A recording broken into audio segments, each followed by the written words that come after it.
So let's start with the Natural Gas Act. What is the Natural Gas Act? Well, in order to understand what it is, let's dial back 70 or 80 years to the 1930s. The country was emerging from the Great Depression, and gas was viewed as an emerging source of power for homes, to heat homes, or to run factories.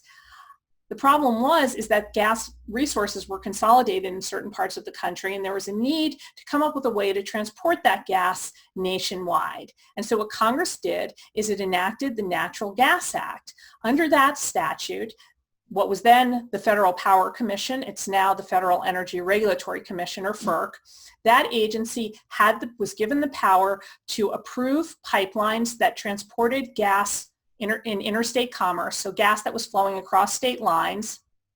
The agency could approve those pipelines if it found that they served the public and future convenience and necessity.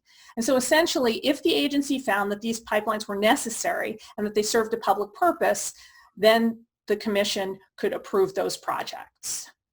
Now, the Natural Gas Act, when it was enacted, did not give gas companies the power of eminent domain. That was something that would happen 20 years later. What was happening was gas companies were finding that it was difficult to build their projects because sometimes landowners didn't want to negotiate easements for the company to be able to use part of their property for a pipeline.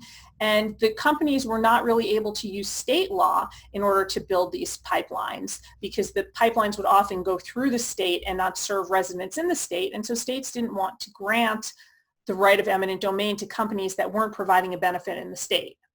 So Congress enacted a provision that allowed gas companies that held a certificate of necessity and convenience to exercise the power of eminent domain if they weren't able to negotiate agreements with landowners.